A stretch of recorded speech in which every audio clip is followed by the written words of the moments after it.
So just 2 days before the election, Georgia's Secretary of State's office, which is overseen by the Republican candidate for governor, accused the state's Democratic Party of hacking the voter registration system. Democrats say the allegation is 100% false. In the meantime, President Trump is also taking shots at Brian Kemp's opponents, Democrat Stacey Abrams. She is not qualified to be the governor of Georgia. She's not qualified. And Georgia is a great state. It's a great, great state. Take a look at her past, take a look at her history, take a look at what she wants to do and what she has in mind for the state. That state will be in big, big trouble very quickly.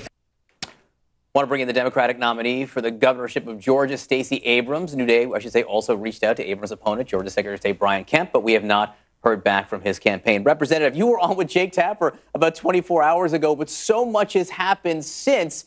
We've got to get an update on all this information. So thanks for being back with us again. I want to start with this investigation that the Secretary of State's office, your opponent, Brian Kemp, has launched into the Democratic Party. Your reaction to this? First of all, I think it's wrong to call it an investigation. It's a witch hunt that was created by someone who is abusing his power. Friday, Brian Kemp was notified that there was yet another flaw in the election security system. Twice before, he has accidentally released the information of 6 million Georgians. This was about to happen again. Instead of owning up to it, taking responsibility, and seeking a way to fix the flaw, he instead decided to blame Democrats because he does that. He doesn't take accountability. He doesn't take responsibility. What he does instead is find someone else to blame. He has consistently taken this action. And unfortunately, this time he did it on national television through a statement that lies. It's complete and utter fabrication. This apparently all started with an email from someone who was concerned about the voter webpage that the state runs. This person wrote the Democratic Party and also a lawyer who's been very critical of the Secretary of State. But this person who raised the initial concerns, are you 100% sure that this person was not engaged in anything nefarious, wasn't trying to hack the system? Well, let's take a step back. Brian Kemp was notified on Friday that there was a flaw in the system. The email in question was sent on Saturday after people had received similar information. This was our voter protection division. The whole point is to make certain the votes are protected. And so she rightly sent the information to cybersecurity experts to determine whether this was a valid concern. But let's not lose the fact that Brian Kemp knew on Friday that this was a problem. And because he failed to act on Sunday before he could get caught, he decided to cast blame on Democrats because that's an easy ploy to involve. All right, I'll follow up on one issue you discussed with Jake yesterday. Jake brought up that you were a co-sponsor of legislation that would have required people in Georgia to turn in some of their assault weapons if it passed there. You said that's the beginning of a conversation. What I want to know from you as a candidate for governor, what do you want the end of the conversation to be? As you sit here the day before the election, do you support a law that would require Georgians to turn in some of their assault weapons? I support a law that will ban assault weapons. And just as when we banned radar detection, for example, some people turned in their devices, some people kept them and just refused to use them anymore.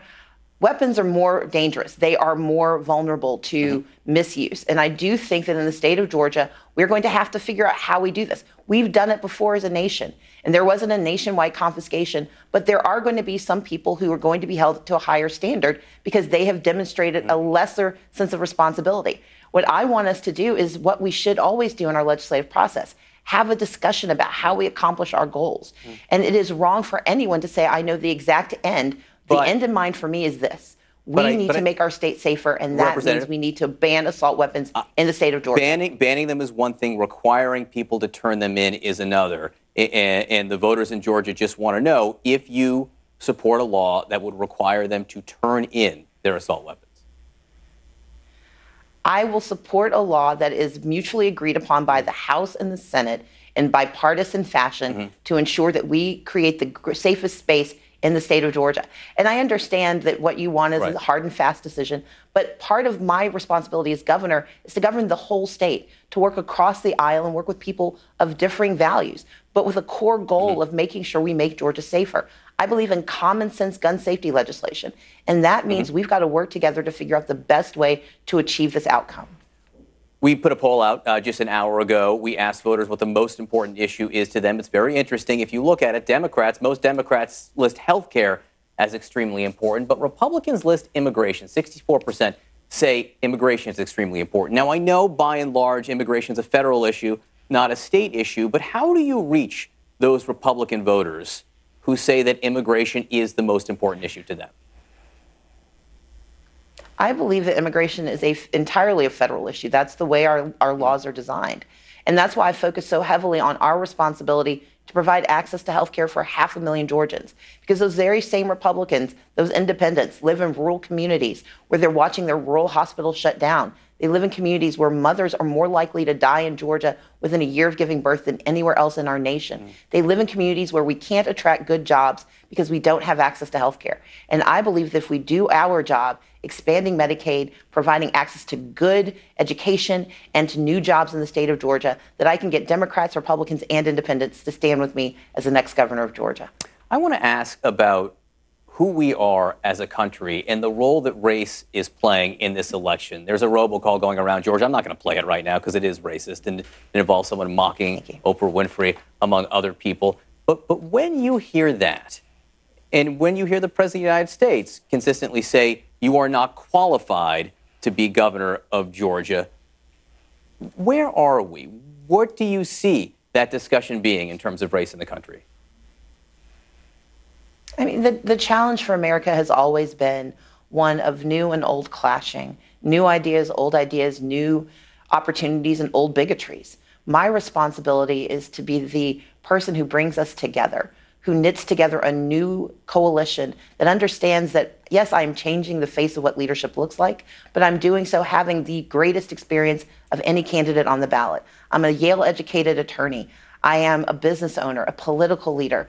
I'm also creative. I write books. I know how to move our economy forward because I've been a part of building that economy for the last 11 years. And regardless of any racist tropes that are out there, I believe in the hearts of Georgians, that whether we come from urban Georgia, rural Georgia, suburban Georgia, we want what's best for everyone in the state. And I believe that I'm the best person to deliver that. Stacey Abrams, Democratic candidate for governor of Georgia, thank you very much for being with us. Again, I will note the Republican candidate, Brian Kemp, we invited him. He did not respond. Thank you. Allison.